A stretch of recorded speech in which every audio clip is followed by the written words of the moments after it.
The last thing Praetor Commander Xal Osserin expected, in 40 years of hunting pirates through the ash belt, was to watch his entire boarding party surrender their weapons to a single unarmed human boy.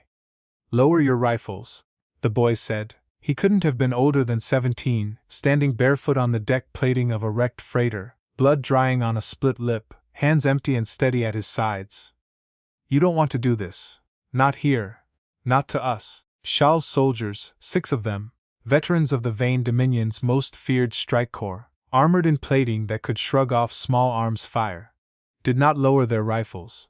They looked instead to Xal for the order to open fire on a wounded child. Hall never gave it, because in that same moment, the freighter's cargo bay doors peeled open behind the boy, and out of the dark came the sound that would haunt every survivor of that boarding party for the rest of their lives. 41 human voices singing, not a war cry, not a threat, a hymn, low, steady, unhurried, the kind sung at a funeral, except every single voice belonged to someone still breathing. "Congratulations," the boy said quietly, as the singing swelled around him. "You just started a war with the deadliest creatures the galaxy has ever known." 3 days earlier, none of this had seemed possible. The Vain Dominion had ruled the Ashbelt's trade lanes for 6 centuries, a militarized culture built entirely around a single unbending principle. Strength was the only currency that mattered, and weakness was a debt owed to whoever was strong enough to collect it. Praetor Commander Xal Osserin believed this the way other beings believed in gravity, not as a philosophy, but as a fact of the universe, proven every day by 600 years of Dominion conquest. So when Dominion sensors detected an unescorted human colony freighter, the Harlow's Rest, drifting through Ashbelt space with its shields at half power and its weapons systems entirely offline, Xal saw nothing but an easy debt to collect. Humanity was new to this stretch of the galaxy, barely 4 years into contact with the wider star-faring civilizations, and every intelligence report the Dominion possessed painted them as soft, agricultural, sentimental, a species that built hospital ships before warships and negotiated before it fought, weakness, in other words, ripe for collection. What those intelligence reports had failed to mention, because no Dominion scout had ever survived long enough to report it, was what the Harlow's Rest was actually carrying. Aboard her, packed into cryo berths in the lower decks, were 41 settlers of a very particular kind, survivors of the Cradle Fire, the worst agricultural catastrophe in Earth's off-world history, when a terraforming reactor failure had turned the colony of New Meridian into an inferno that killed 6,000 people in 11 minutes. These 41 lived only because they'd spent that morning 3 kilometers underground, in a mining shaft, and had spent every day since carrying the guilt of it. They were not soldiers. They were farmers, engineers, teachers, a retired concert violinist, and one 17-year-old boy named Theo Marsh, who had lost both his parents in the fire and had not spoken a full sentence to a stranger in 4 years. They called themselves the Meridian Circle, and they had one rule above all others, carved into a plaque bolted to the Harlow's Rest's bridge, *, "Never again will we watch people burn because we were too weak to stop it." The council had made a terrible mistake believing that grief and gentleness could not also be a weapon. What made it worse, though Xal would not learn this until much later, was that the Dominion had already tried, once before, to understand the Meridian Circle from the inside. 8 months prior, a Dominion intelligence operative named Rael Dunn, human by birth but Dominion by 3 generations of citizenship and conviction, had embedded himself among the Harlow's Rest relief network under the name of a grieving cousin seeking passage. His orders were simple: catalog their weaknesses, their fractures, the places where grief could be turned into leverage. He found none. What he found instead were people who woke every morning and chose, deliberately, exhaustingly, to keep believing that kindness was worth the cost of practicing it, even when it would have been so much easier not to. He watched Theo Marsh, still nearly mute with grief, spend 4 hours teaching a Thraland refugee child how to read standard script, simply because no one else had the patience. He watched the violinist, Mireille Oberon, play for 3 straight nights outside the medical bay of a dying stranger who was not even human, because she'd decided long ago that music didn't check citizenship papers before it comforted someone. Rail Dunn filed his final report 6 months into the assignment. It contained a single line: recommend against engagement. These people cannot be broken because they have already survived the worst thing that could happen to them, and chose gentleness anyway. There is no leverage in a wound that has already healed into a philosophy.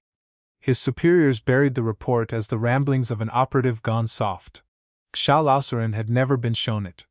If he had, he might have known, before his boots ever touched the Harlow's Rest deck plating, exactly what kind of debt he was about to try and collect. Shal's boarding shuttle docked with brutal efficiency, magnetic clamps biting into the freighter's hull hard enough to buckle plating. His soldiers breached the airlock expecting panic. Crying children, pleading elders, the easy theater of a species that had never learned to fight. Instead, they found the cargo bay lights dimmed to almost nothing, and 41 shapes standing in careful, silent formation, none of them armed, none of them moving. "Where is your captain?" Shal demanded, his translator crackling. "Surrender your vessel and your cargo, and you will be permitted to live as Dominion labor assets. Resist, and you forfeit that mercy." It was Theo Marsh who stepped forward. "We don't have a captain," he said.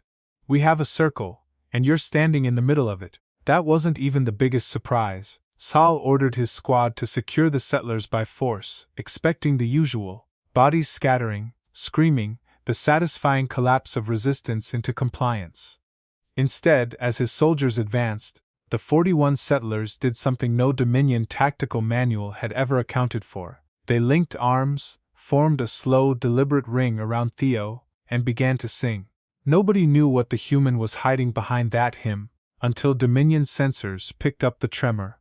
Not weapons fire, not sabotage, but a resonant frequency building through the freighter's hull, engineered decades ago by Earth's own mining corps to collapse unstable rock formations from a distance, repurposed now by ordinary settlers who understood structural harmonics better than any soldier understood a rifle. The hymn wasn't a hymn at all, it was a countdown. "You have 30 seconds to withdraw your boarding party," Theo said, his voice never rising above a murmur, "before this hull's stress fractures reach critical resonance and this entire ship, and everyone standing in it, comes apart at the seams. We will not stop singing. We have done the math." "Have you?" Shal Osserin had faced down warships, boarding actions, entire fleets in retreat. He had never faced an enemy willing to destroy itself simply to prove a point, and he understood, with the cold clarity of a man realizing too late that his intelligence reports had been catastrophically wrong, that this was exactly the kind of enemy the Dominion had never encountered before. Everything changed in the next few seconds. Saul gave the order to withdraw, not out of mercy. Out of the sudden, gut-deep recognition that whatever these humans had survived to become this calm about their own deaths, it was not something his 6 centuries of conquest doctrine had prepared him to fight. His boarding party retreated. The singing stopped the instant the airlock sealed behind the last soldier. But the Harlow's Rest had, in those 11 minutes, done something far more dangerous to the Dominion than survive a boarding action. It had recorded everything and broadcast it, unencrypted, unedited, across every open relay in the ash belt.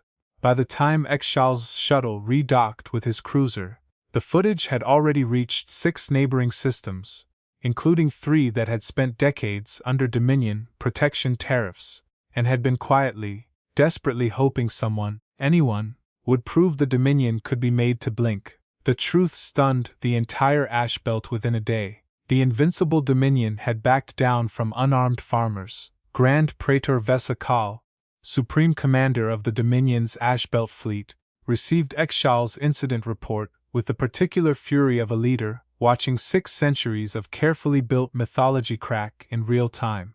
She did what any commander built on the doctrine of strength would do.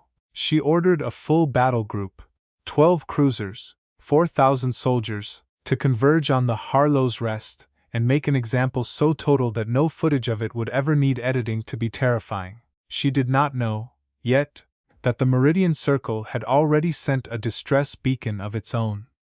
not to Earth's military, which had none stationed anywhere near the ash belt, but to something the Dominion's intelligence division had entirely failed to catalog: the network of independent human relief convoys that had spent 4 years quietly ferrying medical aid, seed stock, and reconstruction crews to every disaster zone in known space, Dominion territory included, without ever asking who was strong enough to deserve it.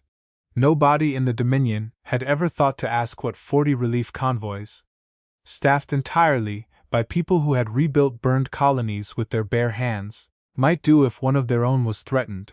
They were about to find out. The Queen suddenly froze.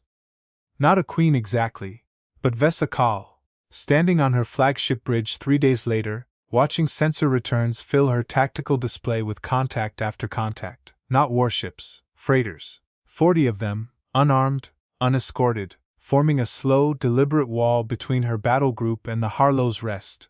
Each one broadcasting the same message on an open channel: we are not soldiers. We have never been soldiers, but we have buried 6,000 of our own, and we will not bury 41 more while you watch.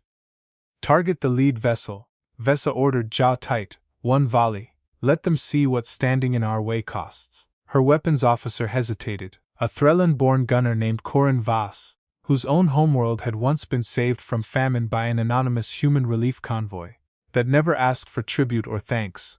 He did not fire, and when Vesa turned to demand why, she found half her bridge crew looking at the human freighter wall, not with contempt, but with something far more dangerous to her authority: recognition. They rebuilt my sister's colony after the Threllan drought, Corin said quietly. I am not firing on the people who did that.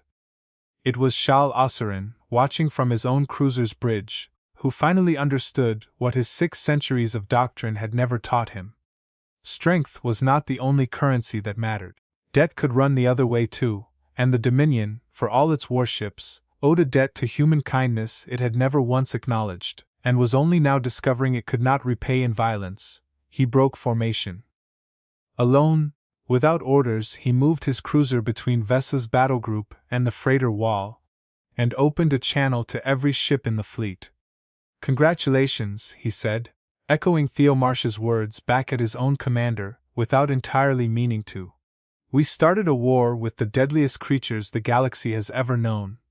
Not because they're strong, because they're kind, and they never learned how to stop being kind, even for us.